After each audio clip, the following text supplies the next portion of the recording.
Start in just a moment.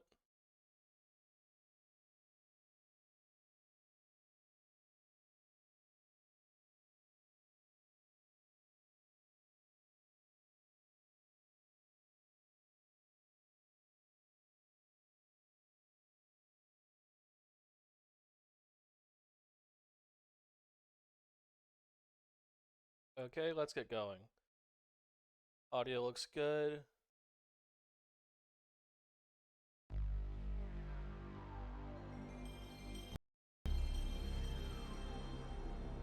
So here we are with the PlayStation 1 in April of 1996. The first game to come out after the monumental release of Resident Evil happens to be a sports game that has been pretty well forgotten. By that I mean bottom of the ninth. Konami's first baseball game for the 32-bit systems. And you can see here that they're able to get the Players Association license, but not the actual team license, which I think was the standard thing in the 90s for some reason.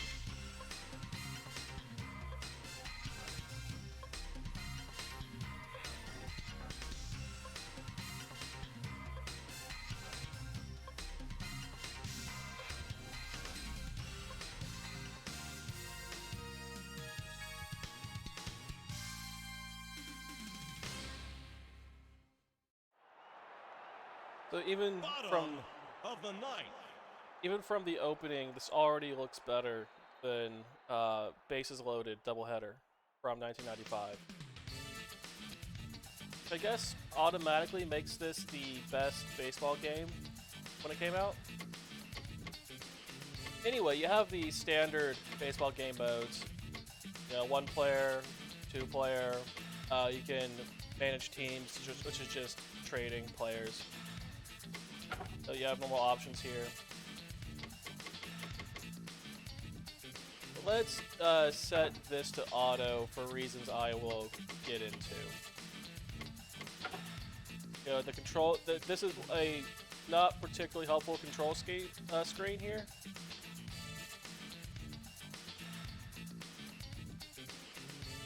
But we will get to that.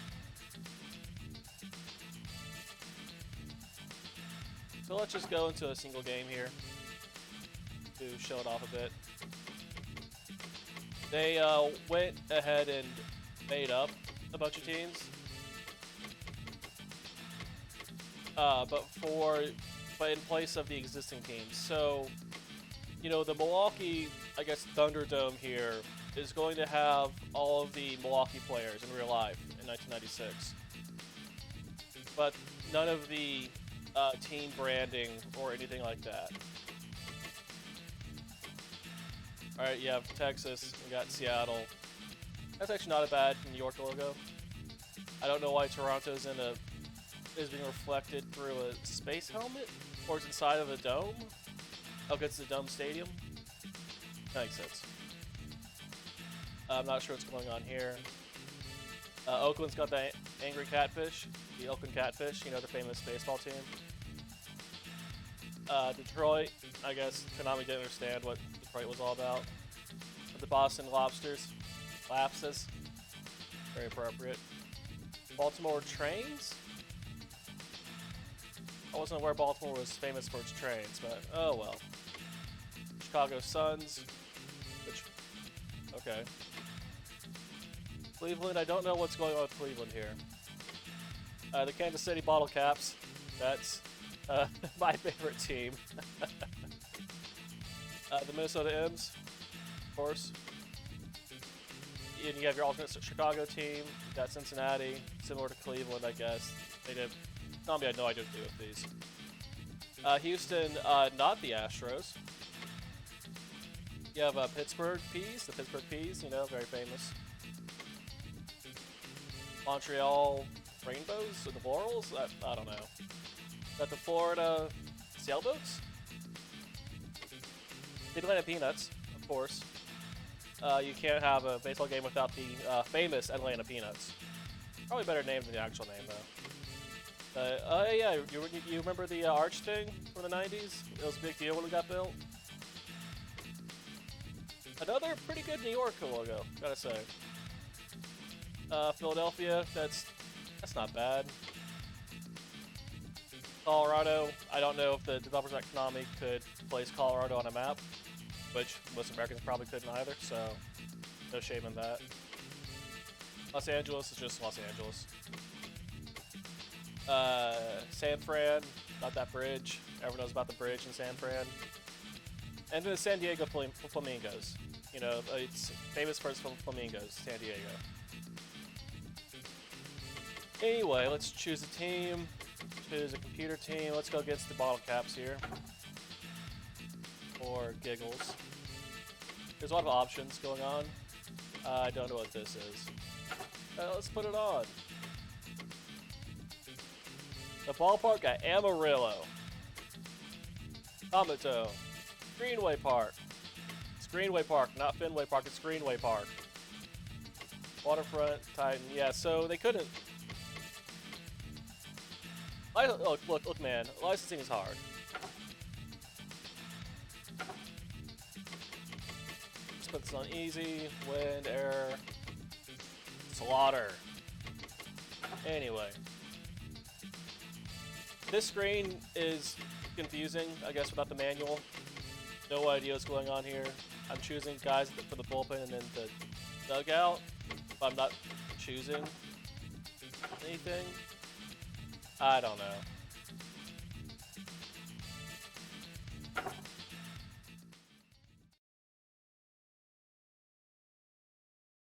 So getting into the baseball Good afternoon, itself. everybody. Welcome to the lovely ballpark at Amarillo. Today's game features Kansas City against Atlanta.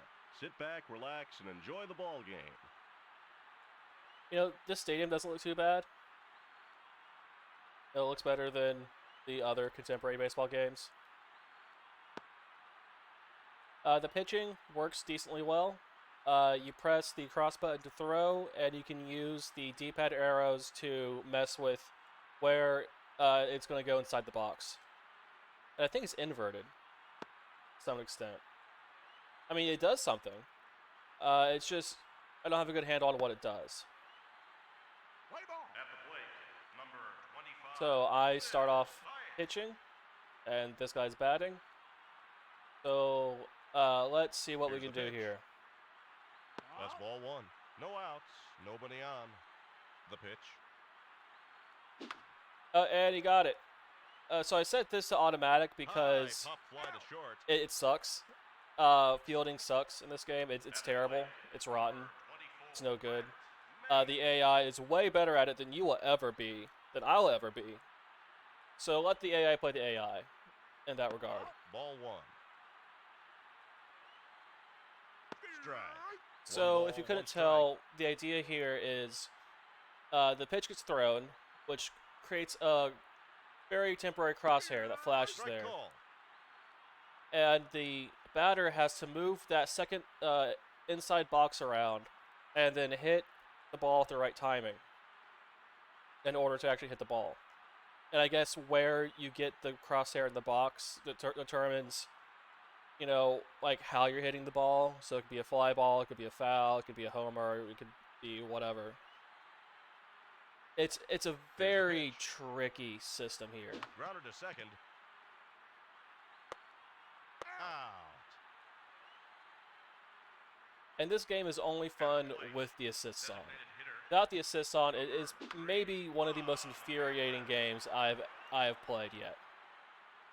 You see, when the AI is fielding, it knows where the ball's going to go. It cheats. It'll just stand a guy there. That can work both for and against you, depending. Now I get to bat. So I can move this around. And the timing on this is super tight. It doesn't feel particularly good The pitch. because I don't get a lot of time to react here. And because it's a fly ball, it gets caught gets it. immediately. AI catches all fly balls. At the plate, number 8, Javier Lopez. But this Here's takes the a pitch. lot of concentration A to hard get shot to right. short.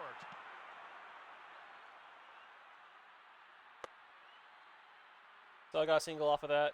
That's At the better plate, than I was able to do number the last time I 18, played. Ryan Klesko. I got some singles, but it's pretty bad. He's back in time. There are a lot of gameplay options here compared Swing and a to miss. other games. Now the pitch. Swung and missed. Fly ball into left center. Yeah, I got the single. He pulls up with a single. You know, it's not like World Series Baseball for the Saturn, where I was scoring like 10 points off of singles, Here's the pitch. Strike. which was very funny. The But yeah, the pitch. timing here just is not good. One down. He's You know, back in time. having to do multiple inputs for swing, you need to slow down the timing a bit, like in Yakuza 5, which is an example I like. He's out. Double play. And there you go. No runs, 2 hits, no errors, 1 man left. This After would be 1 much, inning, much there's no worse if score. I was having to field manually. I probably should have shown that and just the At the plate, number exercise and 8, frustration going on there. No balls, 1 strike. Yeah, the idea of like moving a cursor around inside of It's the hit the box, gap. you know, it's an interesting idea. It's not done well here. He pulls up with a double. At the plate, number 27, Juan And the Samuel. AI is so much better at this than I am, even on easy. Wild throw. Just under the tag.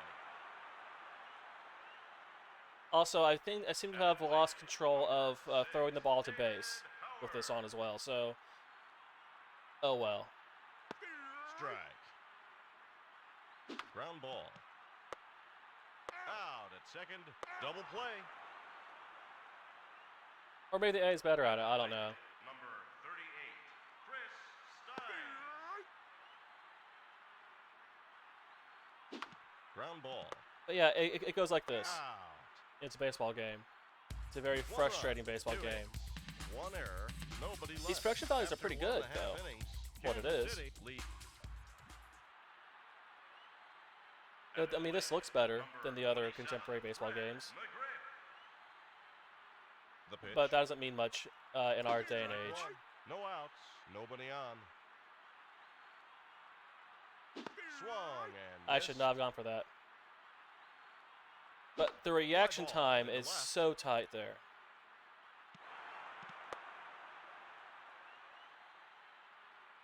At the plate, number 23, David Justice. Here's the pitch. Swung and missed. Swing and a miss. Yeah, I was nowhere close. Grounded to short. Yeah, that's gonna be no good. Out at second. Safe. Oh, hey, he's inside the other guy. Look at that. He just won, everyone. Number 20, Mark Lemke. Now the pitch. Swung and missed. Here's the pitch. Strike 2. Strike 3. At the plate. Yeah, this is on the easiest setting, by the way. The pitch. Ground ball. Oh, yeah, that's bad. That's gonna go bad. Out. So yeah, this is a very frustrating video game. No errors. It's sad because the production values are there. Kansas City leads. There was work done into this. There was innovation done into this. It was just badly done innovation with badly tuned AI. At the plate, number That just leads to like a bad time overall. And that seems to have been the consensus of the reviewers at the time. Oh, my transition screen is not loaded for some reason. Oh well. Anyway, we're moving on from that to our next game.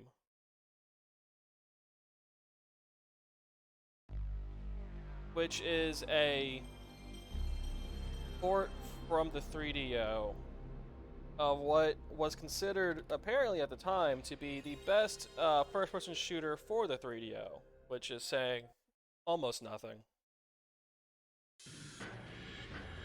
But that game in question is PO'd, as in capital P, capital O, apostrophe E, PO'd, as in you're pissed off, but you're like, I don't know, it's 9, and you can't say pissed off.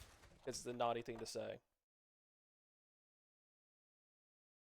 Oh yeah, I'm so PO'd right now. It's like, what is, what was the intent here?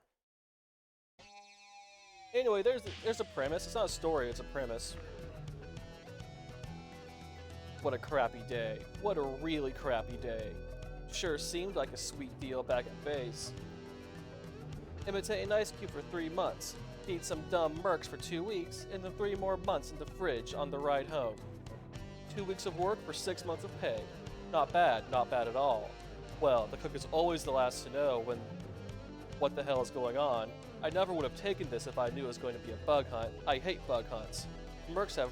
Yeah, whatever. It goes on like that. Basically, you're the cook on a spaceship. Spaceship gets overrun by butthole aliens that kill everyone but you.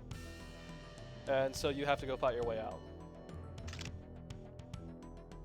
Now, why is it important that you're the cook? Did not mean to do that. Let's start a new game. Do we want... Yeah, these difficulty options aren't offensive like in Loaded, but they're also not edgy. I don't think these are I don't think these are more rude than Doom, because I probably less rude than Doom. But I don't know what the deal was with quiche. Was quiche like a girly man thing back in the 90s? Seems very odd. Anyway, let's play on easy for demonstration purposes. Because the gameplay isn't... Well, you'll see. So, loading into the first level, the spaceship is called Pompous. It's a joke. Should laugh at that. But we start off with a frying pan. It's where they cook. Get it? You get it? It's a joke. Laugh. Also, the aliens can push you. There's knockback on the aliens, which isn't great. Anyway, we just beat these walking cooches to death. You know, I've seen 4 enemy types in the first 4 levels. Not a ton.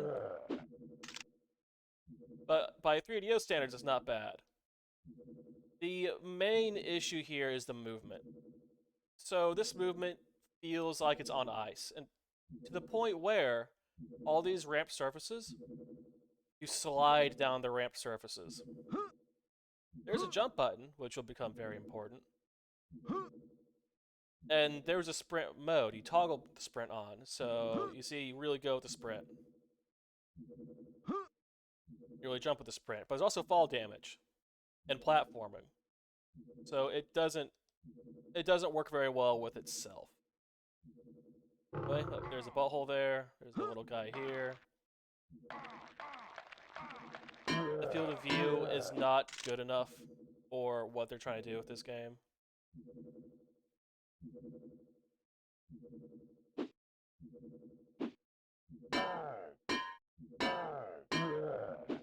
There are a few weapons in this thing overall. We'll find the second weapon before exiting this level. There's plenty of health and ammo pickups found throughout, so that's not a huge issue. What is an issue is the level design. So here we have this room, after the starting room. We have, it looks like a side area here, where you can jump down, and a door over here. This door looks like the critical path, right? It's in the middle of this room, the far end. You walk into the room, and you see the door first thing. That feels like the critical path.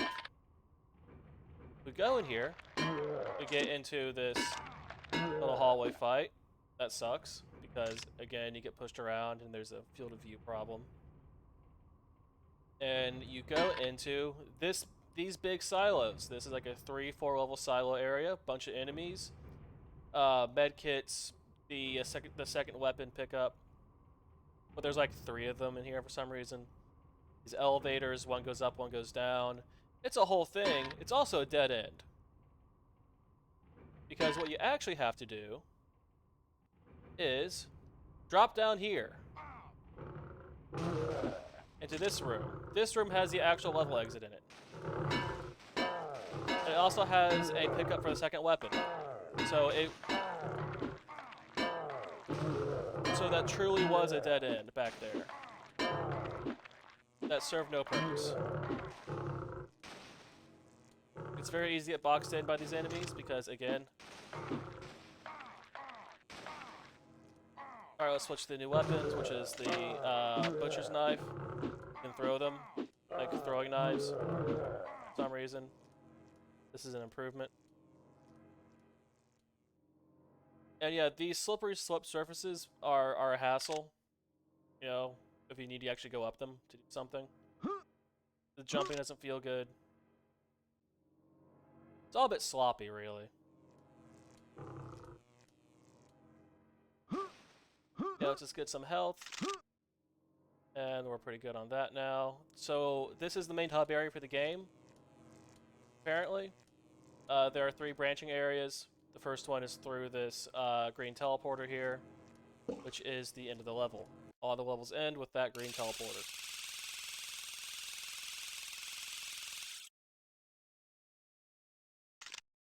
And there's a password and save system at the same time, which is considerate. Now that you're introduced to the basic goings-on here, let's just quit out of this next level and load into a later level.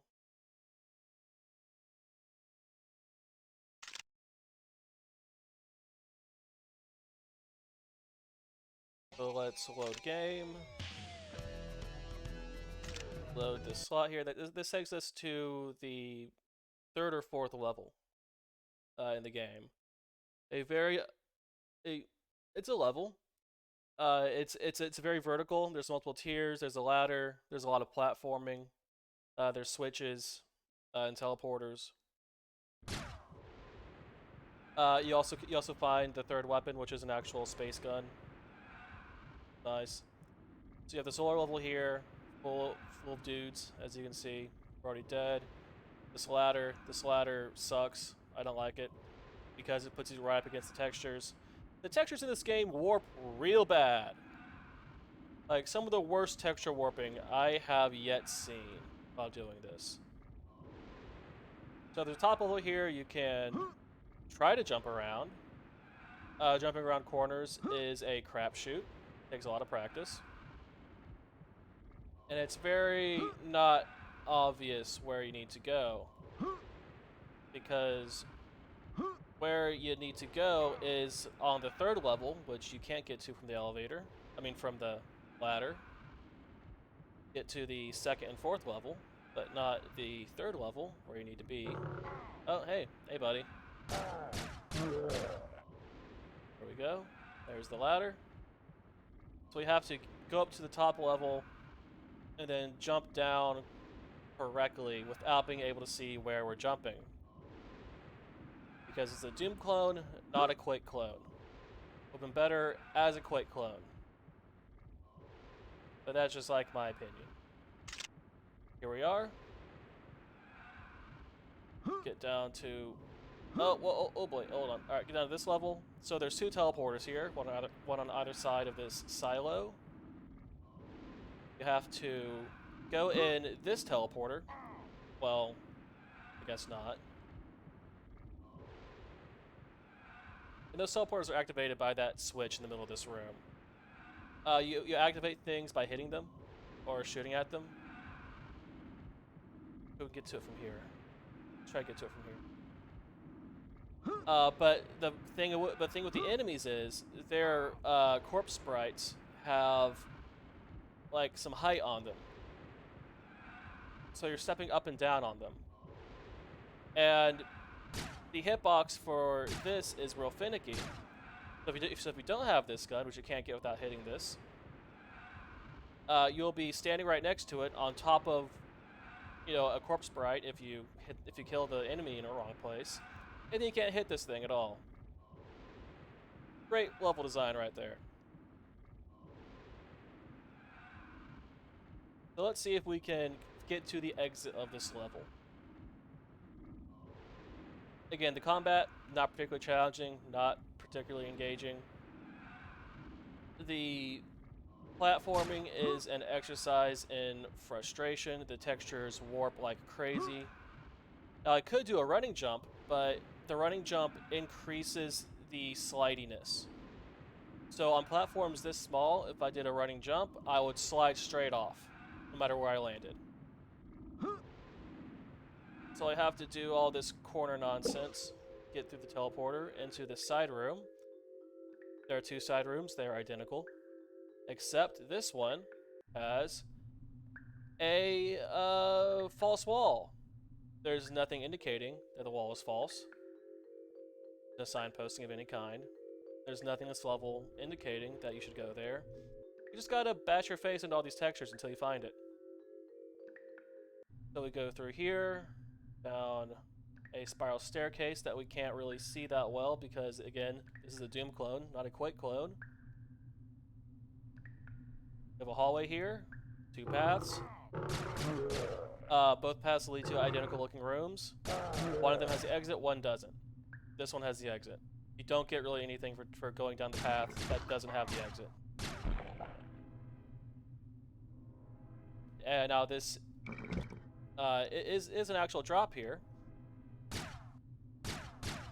Standing on these platforms is a bad idea because the bats can hit you, and if the bats hit you, they do knockback and they knock you off the platform. That'll be important in a minute. Also can't see these steps. Can't really see anything, being honest. So I have to shoot that switch, and then there's the exit. So that level of contrivance to get through, again, like the 3rd or 4th level of the game is unhinged. That's bad. You're not supposed to do that. If you want to ever design games, don't do that. That is an incorrect way to design a level. And that really gets at everything going on with this game. This is the incorrect way to design a video game. Pretty much all around. So I never got past this level, for a very good reason. And that reason is you need to get up to the top there, I guess, to shoot inside of this thingy here. But the floor will kill you very quickly. Not instantly, but almost instantly. What you have to do is you have to get to that ladder there. You have to jump to that ladder. Jump to that ladder by first... Oh, I did not hit the jump button properly, and now I died. This is not a modern video game, so when you die, you're done. So I probably should have saved before that first jump, but I got confident. This game is obnoxious, so I don't feel like doing that again. But hopefully you can see where PO'd tries to PO you.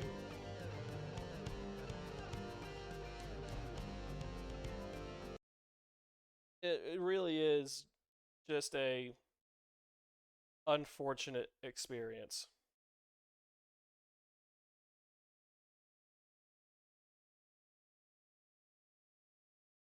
And so, leaving that in our rearview mirror to never be discussed again, we get to a game that I'm going to have a hard time in my classification with.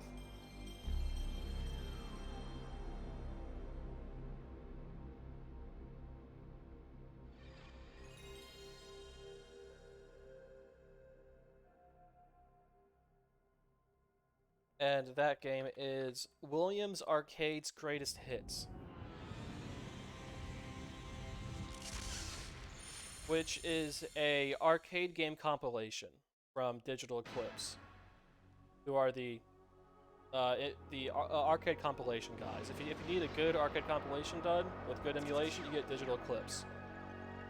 That's just how the rules work.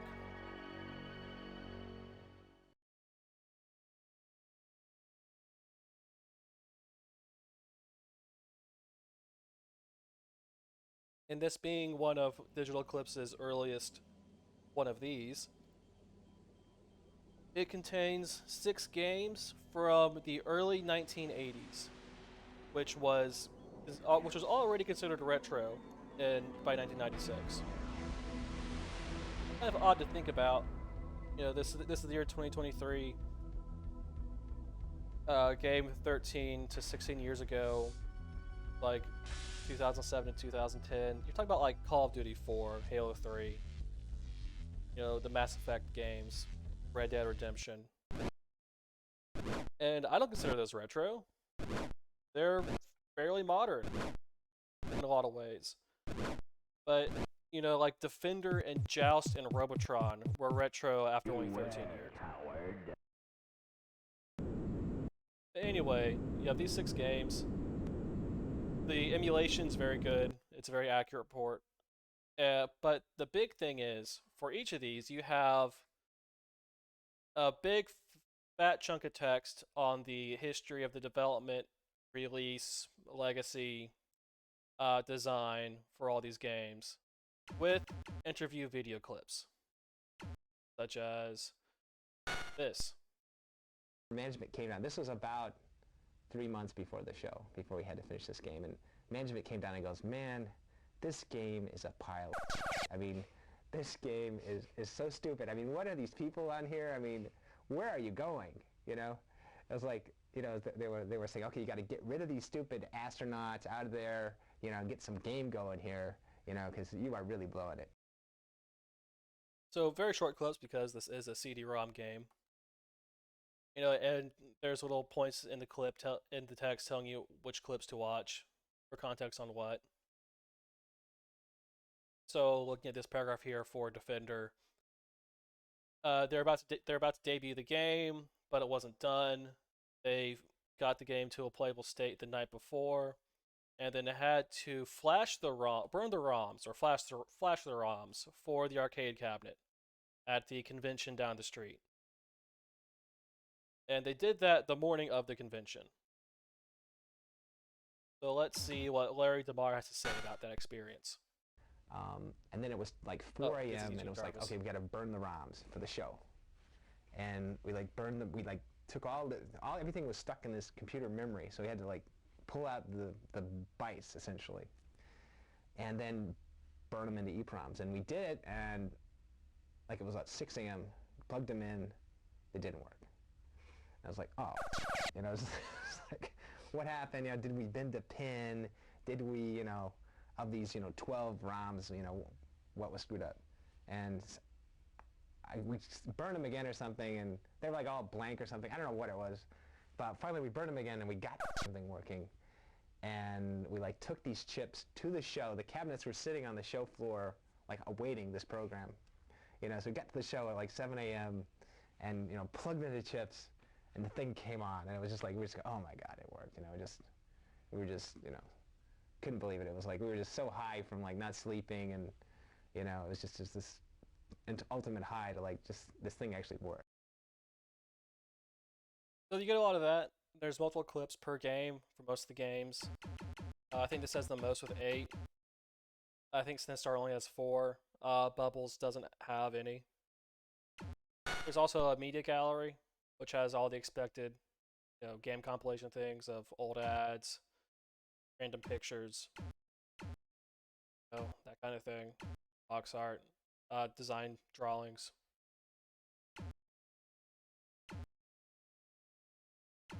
Oh yeah, this top secret document that is so low res we can't read it. Fantastic. I mean, I find all this fascinating. Also, 3DO mentioned. Because the guy who made Sinistar went to go work for 3DO in the 90s. Times. You know, this is all interesting historically.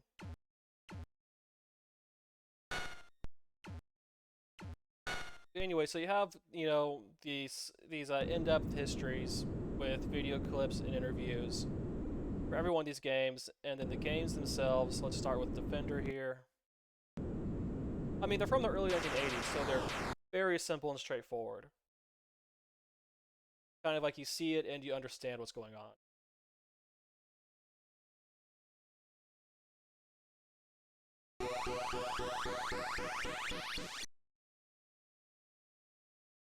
Now, this collection is notable for how accurate the emulation is. That was Digital Eclipse's, I guess, secret sauce. Was that they figured out how to perfectly emulate the CPUs used in all these old arcade machines. And that's how they got started.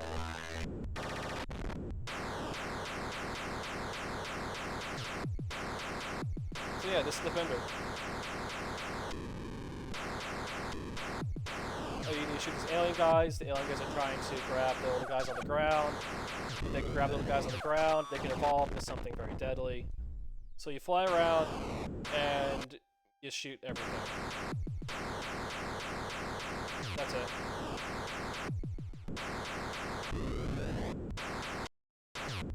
The movement is a bit floaty and weird, which is on purpose.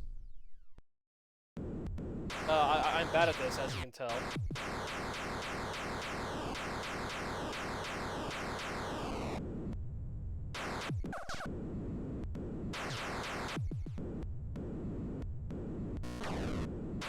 So when these guys evolve into a high-level enemy, and this will kill me.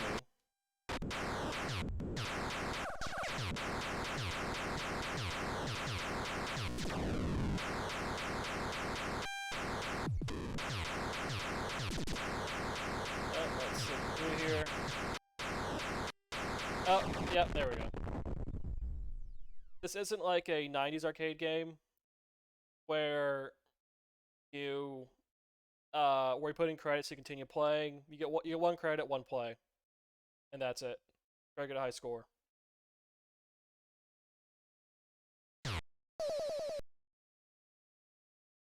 And this collection celebrates those simpler times in its own way. We have Defender 2, which is just more Defender. Beware, coward. You got Sinistar, you got Robotron 2084.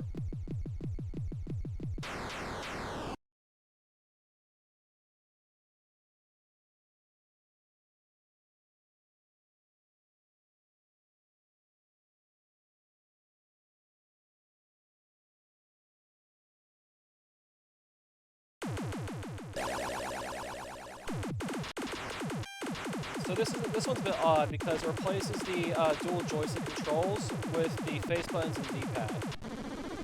But I guess those joysticks were 8-way joysticks to begin with, so giving you an 8-way direction with the buttons isn't that much of a step down.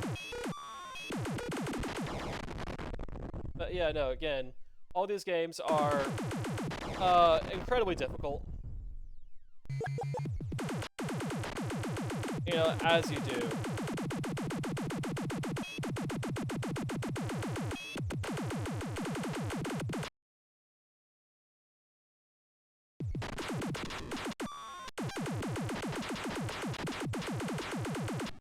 Yeah, it's an accurate Robotron on the PS1 in 1996. They were doing it back then. There's no extra bells or whistles. It's just like having the chipset.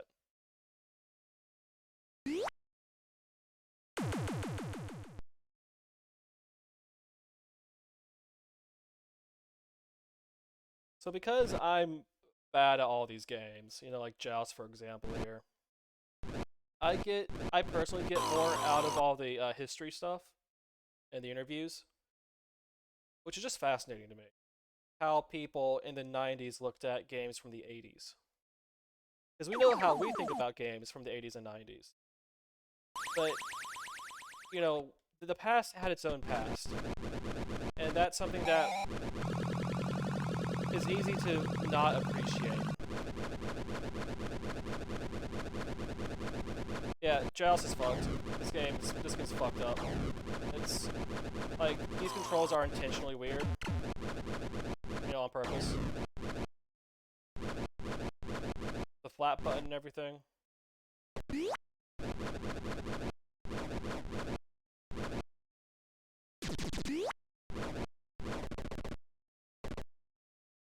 So I'm not particularly good at it. But it's very famous, it's very old. It's very august, I guess.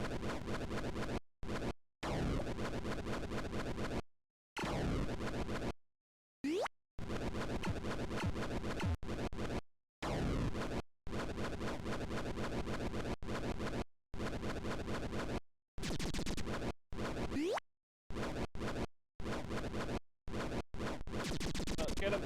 Get him! Yeah, got him!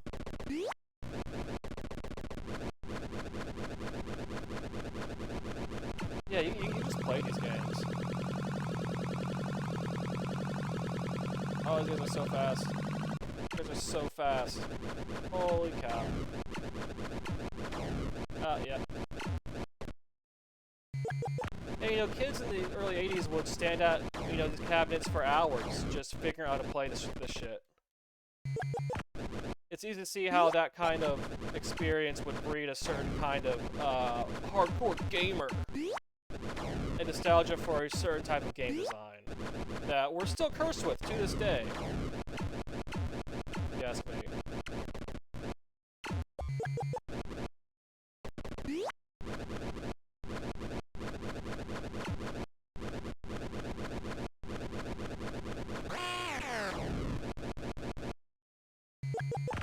Yeah, we're almost done here with this.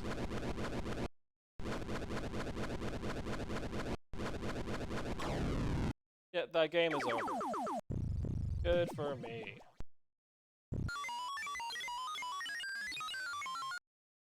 You know, Sinistar is the most gnarly of all these.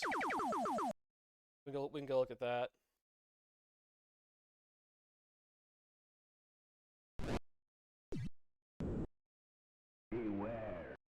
I mean, the synthesized voice sample was apparently, like, really cool in 1983, from what I'm told. It is, like, a fun voice sample on its own rights.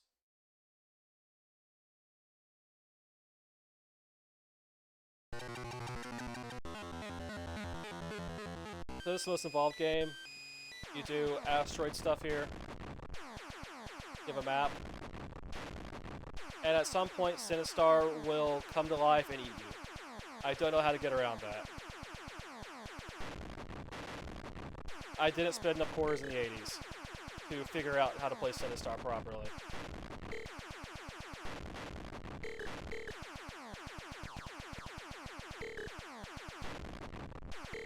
And of course, the physics and everything is wacky because it has to be almost unmanageable. It was a rule back then.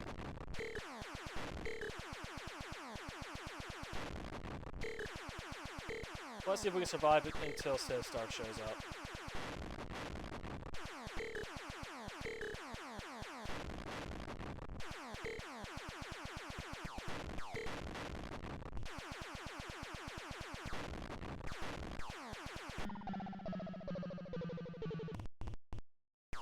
Beware, I live. Oh no, he lives. Run, coward. Well, you heard the man. Run, coward. Run, coward. I am. What do you think I'm doing?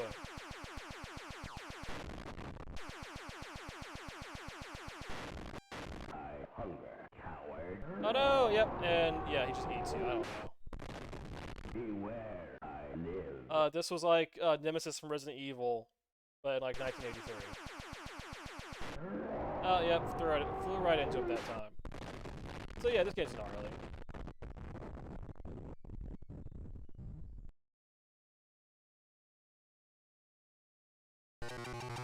Anyway, so that's Sinistar, the last game to look at here is Bubbles. It's not particularly famous. There's no interviews for it. It wasn't that successful.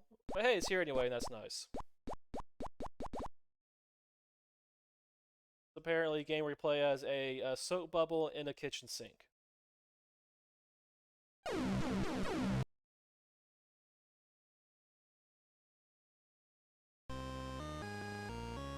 And for some, even though this is like the worst of these games, from what I was told, I somehow had the best time with it.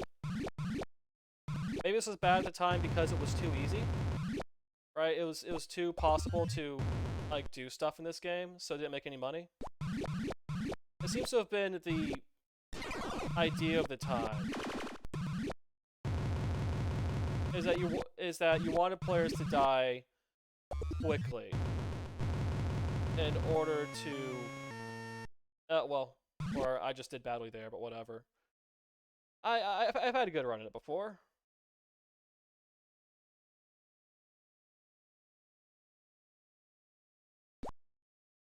And yeah, that's all the games here. The text and videos are more interesting than anything else. Like if we go look at Beware. the history for this, you know, yada yada, yada.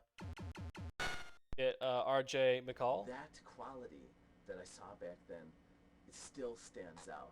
A lot of times these days with a lot of the games, the newer games that we see come out in the arcades, they're interesting, but they're either they're beautiful games to look at, but the gameplay is real lousy. It's not an enjoyable experience.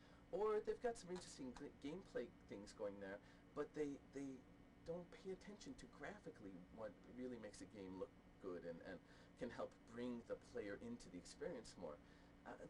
You don't see a whole lot of attention being paid to all of the parts of a good game all at the same time, as they used to in the old days when the disciplines seemed to have been different. And so it's really easy for me to believe that there's this, you know, classic bring the old stuff back again kind of sentiment out there.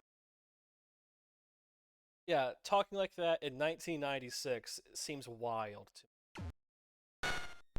I was gonna play all these. The thing that's unfortunate about it is that the fellow who was in charge of that decision-making process, Noah Falstein, decided he was nervous that we'd get in a lot of trouble, too much trouble for putting an Easter egg in. So he buried the thing so deep down that I can't even remember this complex series of things that you have to do to get it to show up. Guaranteed no one ever find it. Oh, so that's the first Easter egg they put in. I think it's just their developer credits. Now let's look at the context for the third one here. And I do recommend going and reading all this stuff. The writing is a bit iffy. Of course it is. But it is interesting. Okay, clip number 3 talks about a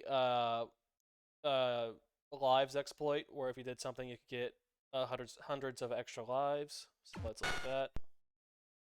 The bug was a real cool one. When you play the game, as the Sinistar kills you and starts to kill you, you don't die right away. You sort of like circle over the Sinistar's mouth, and then he chomps you, and then you're destroyed. It turns out that while you're in that configuration where you're spinning around in the mouth but not quite dead yet, one of the warrior guys can come in and shoot you right then and kill you right then. And then the Sinistar kills you, and you die twice, which it's really rare. It's extremely rare that it would happen, because most of the time the warriors, I believe in fact the warriors will not kill you when the Sinistar has you in its death grip already. But if one of their previous shots is still floating around in space, as they sometimes do, one of those can kill you. I think that's the way it worked. And the really interesting, that was a bug, and that was a drag, because of course every once in a while consumers would lose 2 lives instead of just 1, which they really hated. And then following up on that,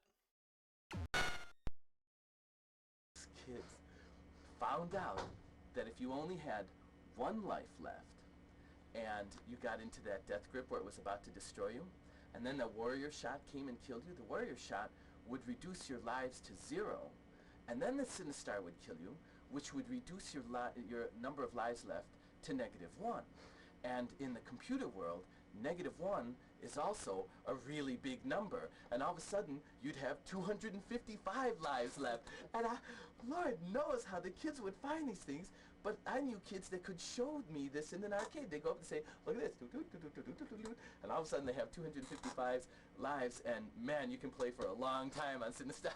You've got 255 ships left, boy.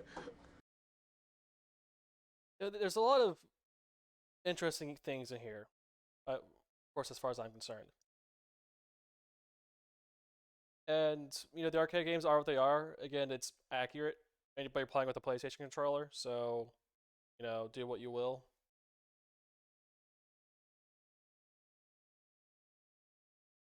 Oh, and also 3DO alert here. But yeah, so all this taken together makes this one of the more compelling packages available on the PlayStation at the time of its release, which is a weird thing to say about a arcade compilation. We're used to these things being, kind of crummy, kind of throwaway whatever things in this day and age. I'm thinking of the arcade compilations for like the PS2 or the Xbox 360, like Xbox Live Arcade Game Room, right? Just these kind of like cash grab things, or like the mini consoles, the non-Nintendo mini consoles.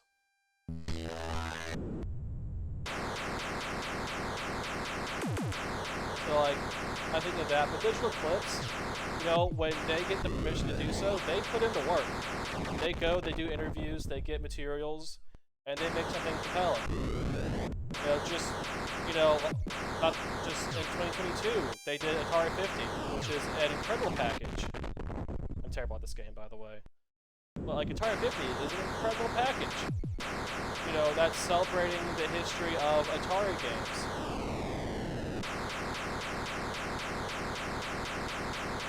And it's nice to see that Digital Eclipse was trying to do this stuff even back in the 90s.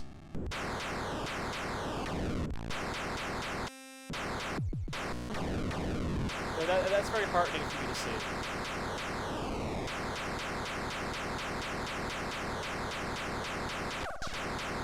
Oh, I can fly through the mountains. That's nice to know.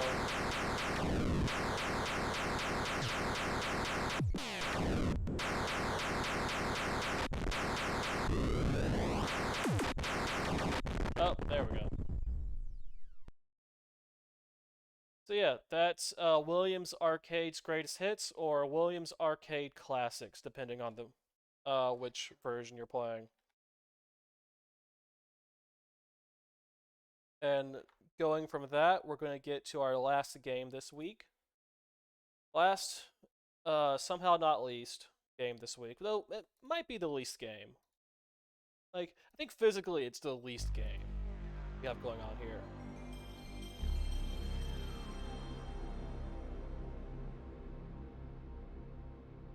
And that game is Return Fire,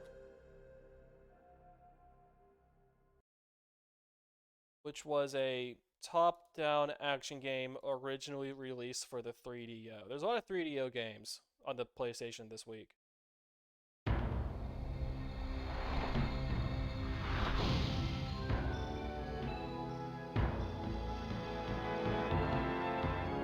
And even though I had heard of this game, I didn't know anything about it.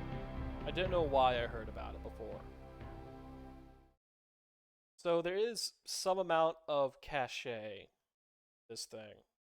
I couldn't tell you why though. So also, this reference was dumb even 30 years ago.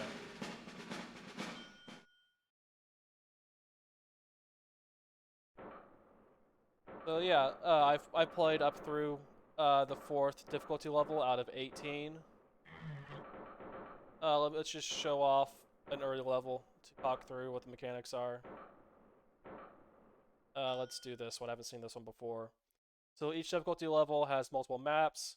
Each map has the same exact objective, which is you have 4 vehicles, 3 lives, and you are supposed to go and capture the flag from the enemy base.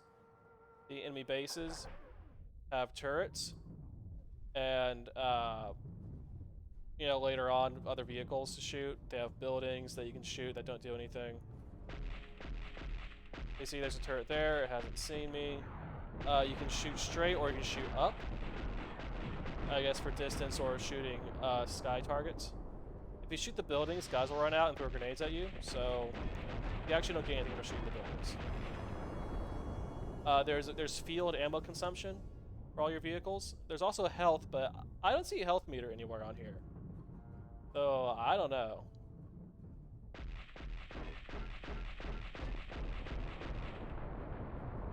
Yeah, this game probably gets more involved the later on you get, but the basics here are very basic.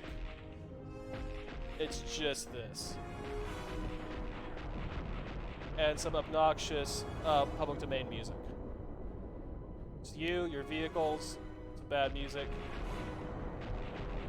and these very straightforward maps.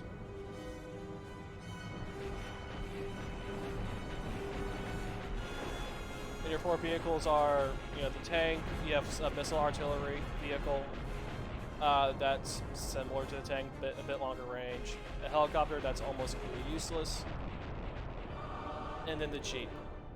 The Jeep has not great attack, almost no health, but it's the only thing that can capture the flag. So now that I have cleared a path for the flag, I need to drive all the way back to my base, past all the action that's already happened.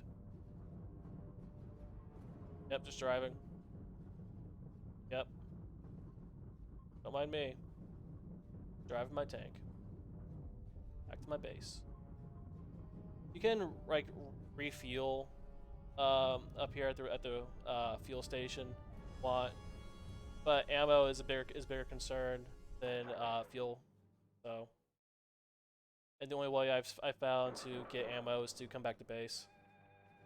So you might as well at that point, because it also refills your health. Got this Jeep here. It's very squirrely. So you need to get this over to that flag, get the flag, and come back. And you do that, and that's how every level goes. Oh, don't want that. Don't want that at all. So I've used up a death. Oh well. Let's try that one more time, but with feeling. Well, I came into this game blind. And after like 5 minutes of playing it, I was under the impression that this was like an Amiga game at first. Because of how basic it is, because of how junky it is, the public domain music, you know, the quirky sensibilities? Let's say quirky sensibilities, what they're trying to go for. Oh, this building isn't fully destroyed. Hold on. Let me try to back up. There we go, that's fully destroyed. Now I have the flag. And now I have to escape. If you play in the route well, escape is nothing. In later levels, there's like helicopters and enemy vehicles you have to worry about. Probably more action. But this is a very slow ramp up. I like the presence of difficulty curves, but good lord, man.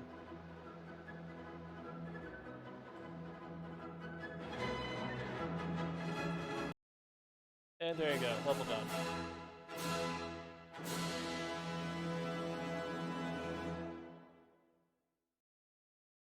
Today, I consider myself the luckiest man on the face of the earth.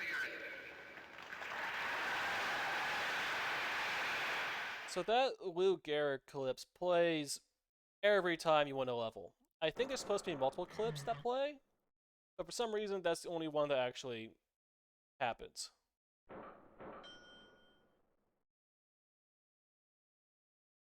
Anyway, let's move on to the new difficulty level I unlocked. You have some gimmick maps. you know, stuff going on. But as I was saying, you know, between the junky production values, dumb gimmicks, weird design, public domain nonsense, I thought this was an Amiga game. Right? Those are all the hallmarks of an Amiga game. And yet, this was a 3DO game of all things. A well-regarded 3DO game. Couldn't tell you why. Yeah, let's just complete this gimmick map here, I guess. You don't have a ton of control over the camera?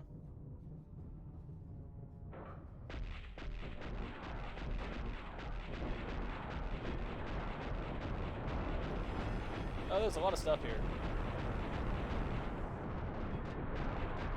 Oh yeah, this is a bad map. This is a bad map. Let's just leave.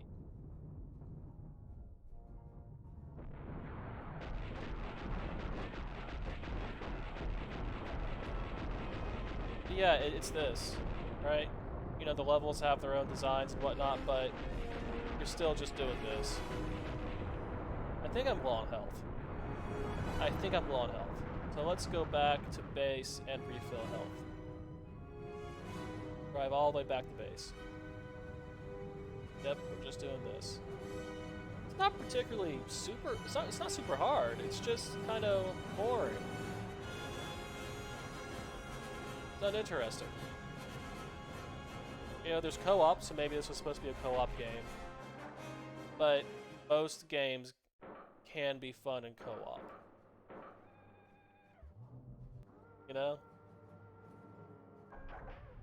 Anyway, let's get our MLRS on. It's also something that you probably really need the manual to figure out how to play it. Because it does literally nothing to explain itself.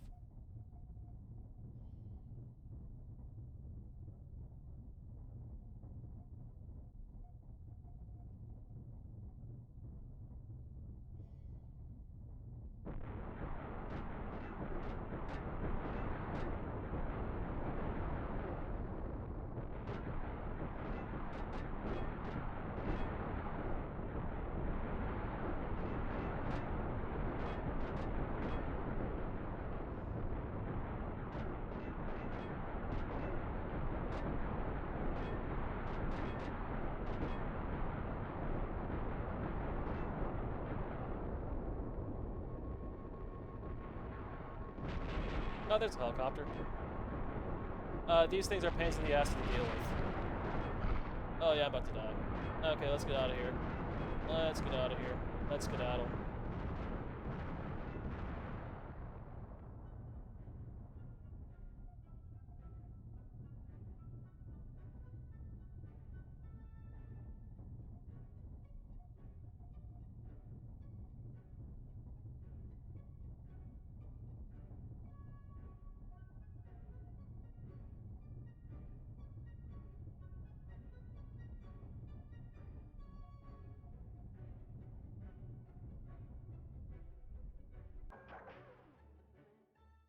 I should time that.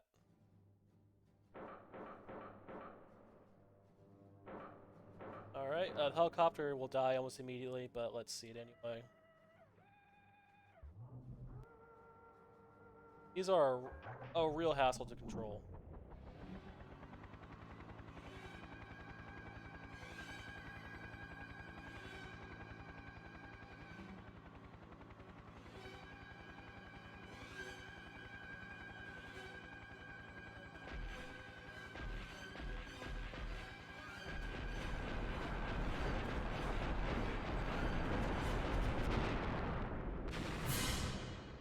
And there you go.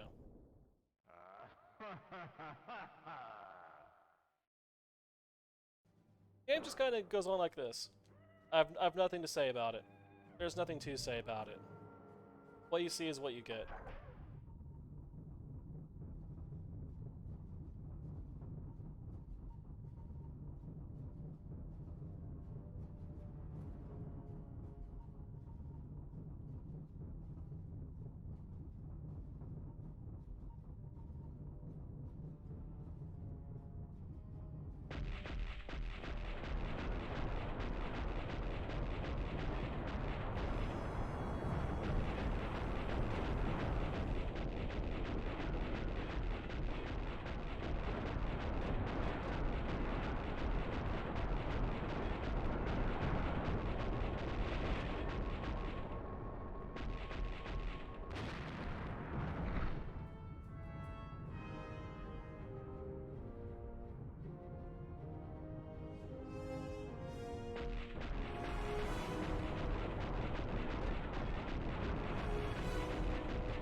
I have no way to shoot these things. Tank, you have to use the missile artillery.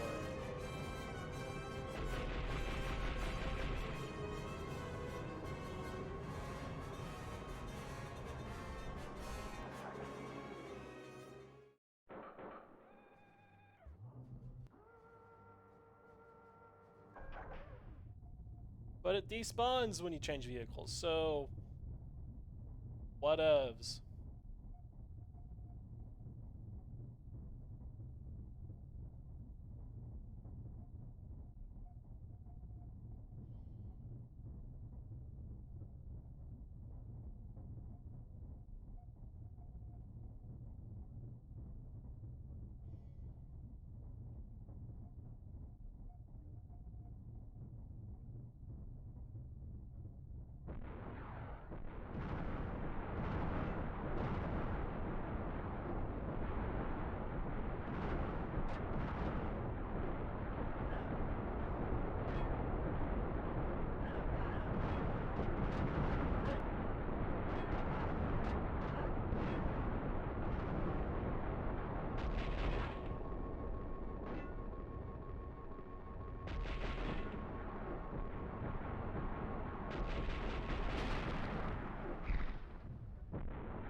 I think I'll finish this level on the beat.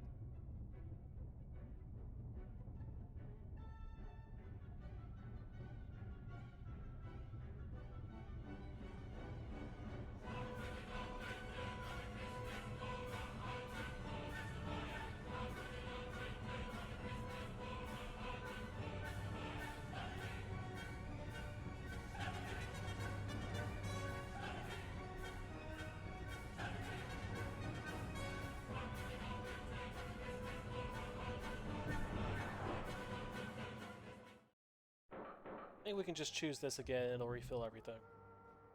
All these helicopters flying around, we'll need.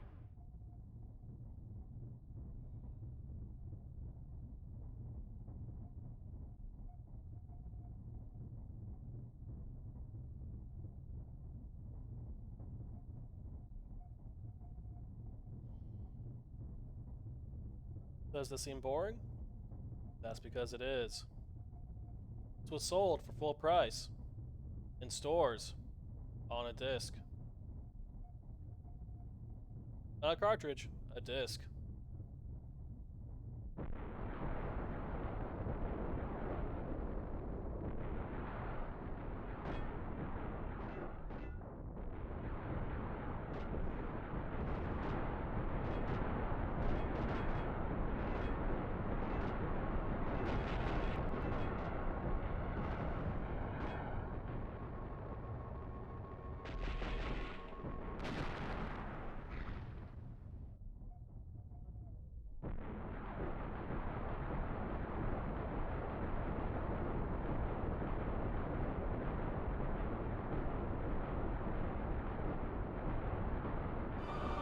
There it is.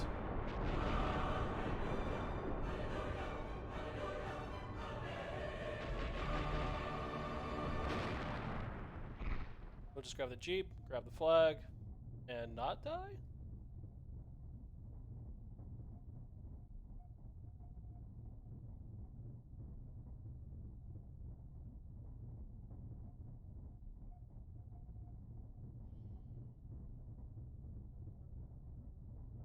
Like, you can see why I thought this was an Amiga game, right?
And there you go.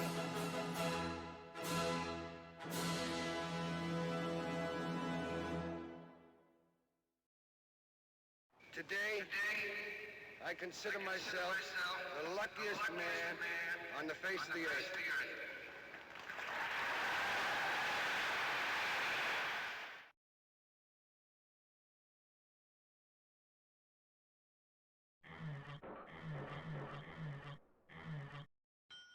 Alright, so now that we're done with that level, let's be done with the game for now. You see, when you play a mission, you unlock the next difficulty level. These get bigger, more complicated. But yeah, this was somehow a video game. And with this group of nonsense now ticked off our list, we can move on with our lives. And next week, we will have the next group of nonsense to deal with.